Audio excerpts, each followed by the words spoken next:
امریکہ اور ایران کے درمیان متوقع مذاکرات میں ثالثی کے کردار پر بھارت کو غشی کے دورے پڑنے لگ گئے۔ ایک جانب اپوزیشن اور میڈیا کی جانب سے پاکستان کا کردار بھارت کے لیے باعث شرم قرار دیا جانے لگا۔ اپوزیشن اور صحافیوں نے دہلی سرکار کو آڑے ہاتھوں لے لیا۔ اور ہمارے والے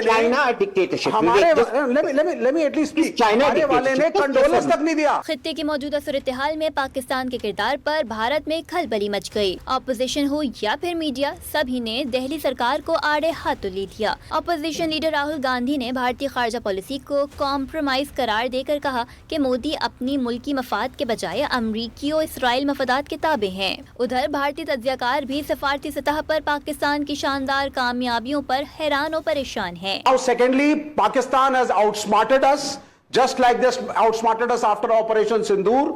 That was the time when the field marshal was called by President Trump.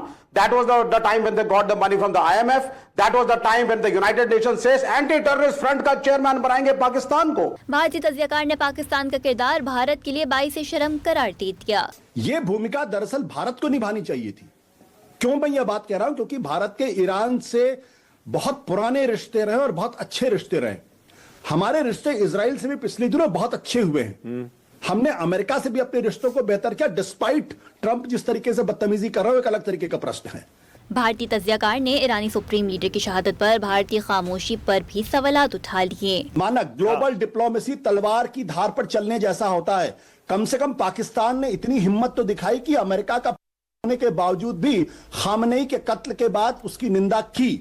ہم نے کیوں نہیں کی؟ بھارتی میڈیا کو یہ خوف بھی لاحق ہے کہ پاکستان کا اب عالمی سطح پر مقام مزید بلند ہو جائے گا۔ اگر وہ اس میڈیشن میں، اس کرائسس کو ختم کرنے میں اگر وہ کامیاب ہوتا ہے تو آپ سوچئے کہ گلوبل لیول پہ پاکستان کا اسٹیچر کتنا بڑا ہوگا۔ بھارت میں بچھنے والی صف ماتم سے پاکستان کے خلاف بے بنیاد پروپیگنڈے بھی دم توڑ گئے۔